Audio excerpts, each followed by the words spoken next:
Hana mến chào cô bác, anh chị và các bạn. Hana từng chia sẻ rất là nhiều công thức nhồi bột nếp mềm dẻo, được rất nhiều cô bác, anh chị và các bạn yêu thích. Lần này, Hana chia sẻ thêm một cách nhồi bột nếp nữa, với cách làm hoàn toàn khác những cách trước đây.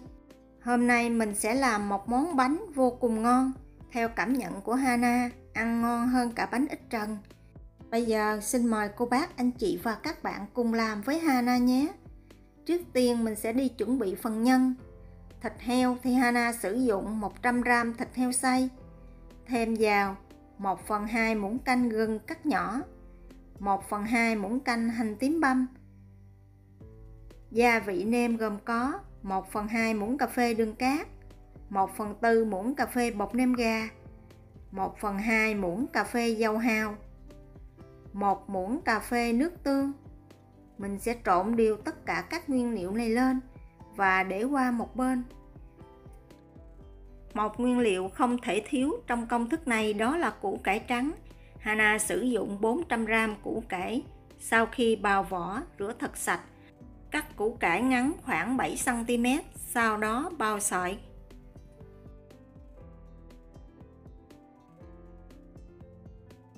Để phần nhân trông được bắt mắt hơn, Hana có bào thêm 20g cà rốt. Nếu cô bác, anh chị và các bạn không thích, mình có thể bỏ qua phần cà rốt này. Trước khi làm nhân thì cô bác, anh chị và các bạn lấy 10g nấm đông cô, sau khi rửa thật sạch ngâm mềm và đem đi cắt nhỏ. Trong khi bào sợi củ cải thì mình sẽ bắt sẵn một nồi nước sôi. Khi nước sôi, cho vào 1/2 muỗng cà phê muối và cho hết phần củ cải và cà rốt vào. Mình sẽ chần trong nước sôi khoảng 2 phút.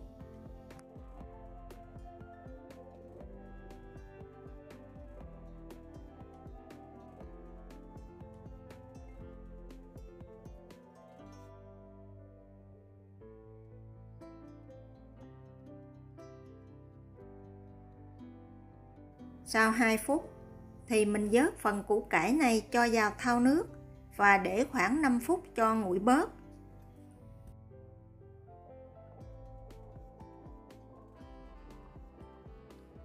Khi củ cải đã nguội bớt thì mình sẽ dùng vải vắt khô phần củ cải này và để qua một bên.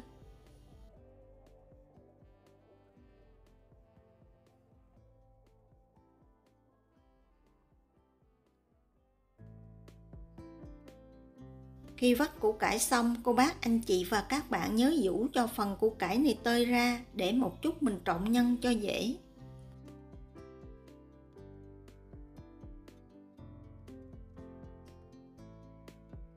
Bây giờ mình sẽ đi xào nhân.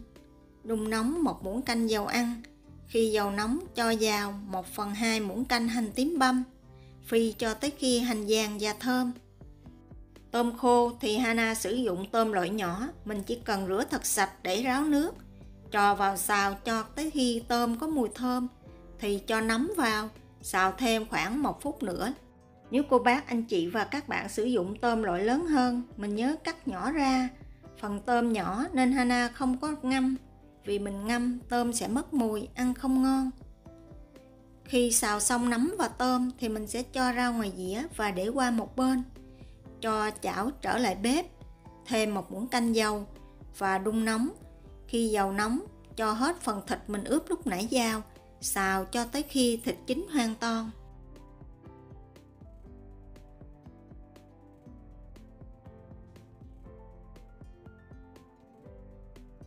Thịt chín thì mình cho củ cải vào trộn đều lên.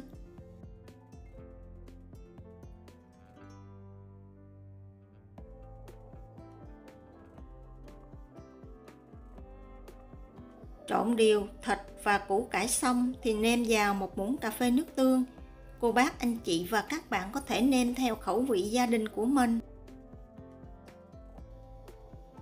Sau đó cho hết phần tôm lúc nãy vào, thêm một ít tiêu xay, trộn đều lên và mình tắt bếp để cho phần nhân này thật nguội trước khi gói bánh.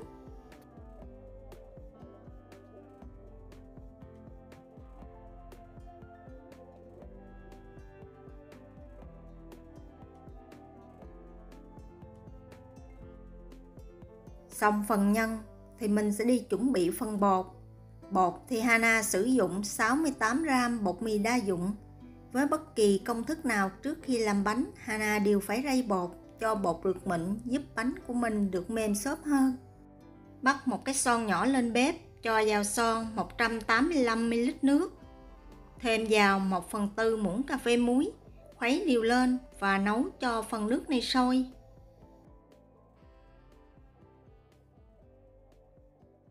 Khi nước sôi, thêm tắt bếp, cho hết phần nước này vào phần bột mì lúc nãy và trộn đều lên.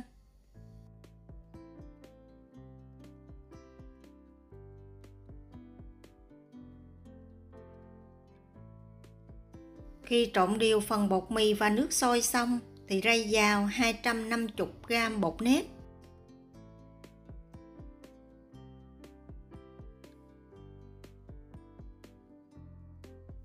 Lúc này bột còn rất nóng nên cô bác, anh chị và các bạn nhớ dùng cái phới dẹp hoặc là cái vá để trộn cho phần bột này bớt nóng. Sau đó đeo bao tay vào, mình vừa xoa vừa chà sát bột cho phần bột mì và bột nếp thật là hòa quyện với nhau và phần bột phải tơi ra. Mình làm như vậy thì phần bột nếp trộn đều với bột mì giúp cho phần bột bánh của mình mềm dẻo, ăn rất là ngon.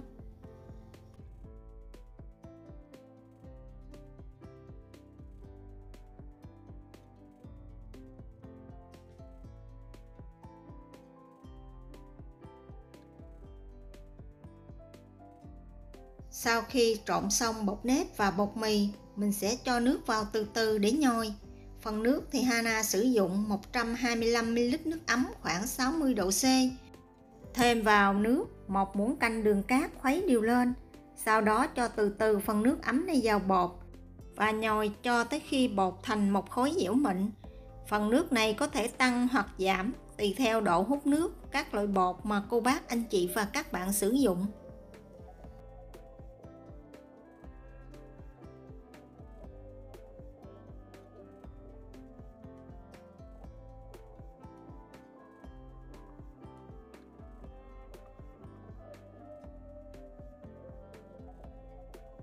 Nhồi bột xong thì thêm vào 1 muỗng canh dầu ăn, nhồi thêm một lần nữa giúp cho bột bánh được bóng đẹp hơn. Để biết bột đạt hay không thì sau khi nhồi bột xong, cô bác, anh chị và các bạn lấy một ít bột, vo viên, mình ấn dẹp, cảm nhận bột rất là mềm và dẻo và bột không bị nứt là bột đã đạt. Sau đó bọc kín khối bột lại để cho bột nghỉ khoảng 15 phút cho bột nở.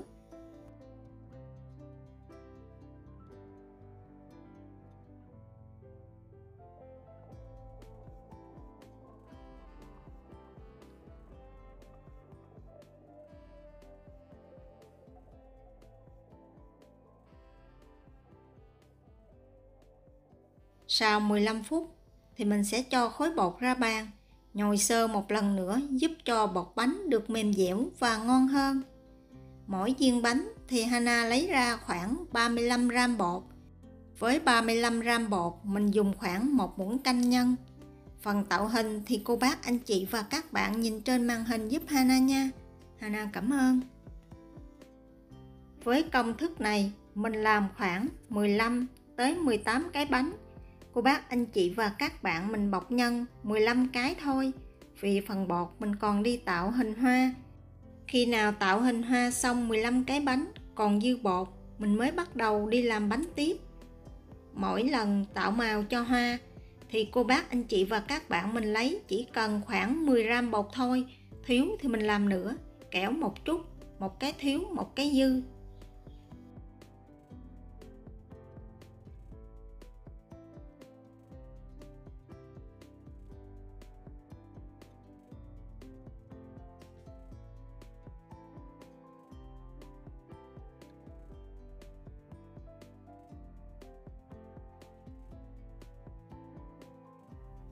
Sau khi vo tròn viên bột xong, áo thêm một lớp dầu ăn bên ngoài giúp cho vỏ bánh được bóng đẹp hơn.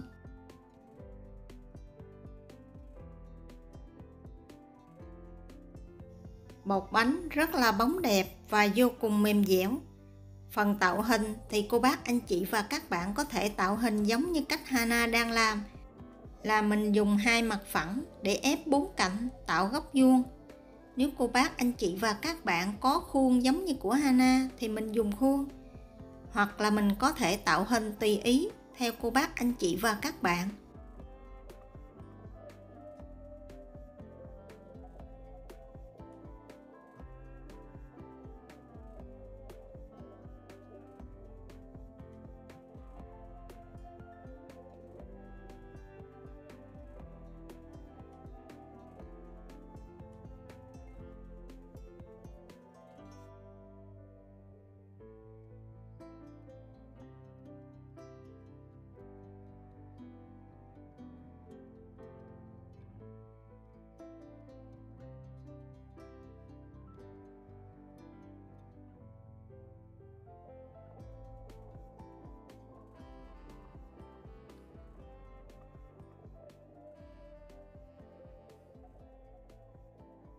Bột bánh sau khi tạo hình xong, mình sẽ đặt lên một miếng lá chuối hoặc là một miếng giấy nến và bọc kín bột lại để tránh bột bị khô. Bây giờ mình sẽ đi tạo hình hoa để gắn lên bánh.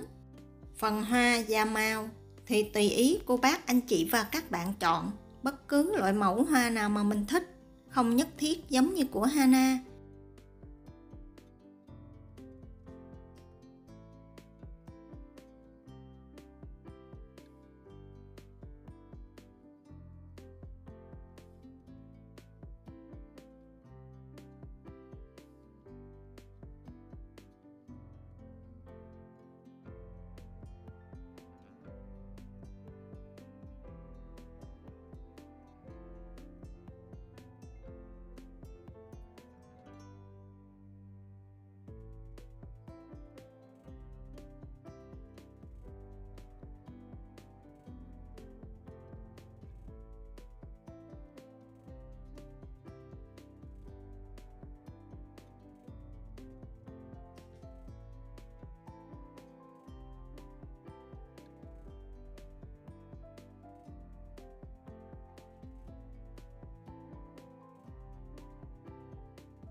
Khi gắn hoa lên bánh thì cô bác, anh chị và các bạn nhớ quét một lớp mỏng nước. Mình làm như vậy giúp cho phần hoa không bị rớt ra ngoài.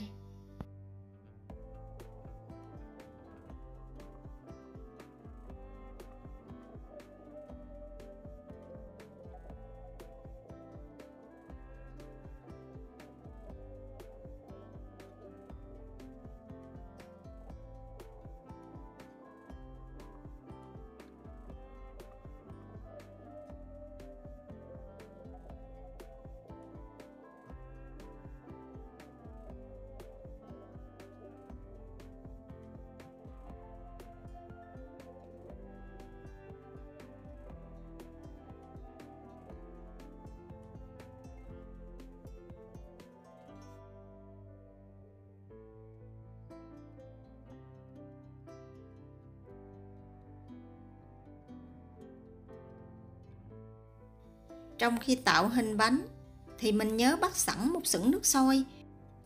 Mình sẽ hấp bánh ở lửa vừa 12 phút là bánh chín. Thỉnh thoảng cô bác, anh chị và các bạn nhớ dỡ nắp để xả hơi nước. Mình làm như vậy giúp cho phần bánh mình giữ vững được hình dạng, không bị bẹp. Với 12 phút hấp thì Hana dỡ nắp khoảng 3 tới 4 lần. Sau 12 phút bánh đã chín hoàn toàn, mình sẽ dỡ hẳn nắp ra, quét lên mặt bánh một lớp mỏng dầu ăn giúp cho bánh chống khô và được bóng đẹp hơn.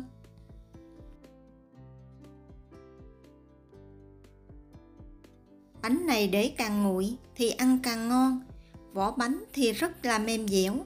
Phần nhân bánh thì dai dai giòn giòn của cà rốt và củ cải trắng, thơm thơm của tôm khô và phần thịt kết hợp lại làm cho món bánh này ăn rất là bắt miệng, không bị ngán giống như mình ăn bánh ít trần.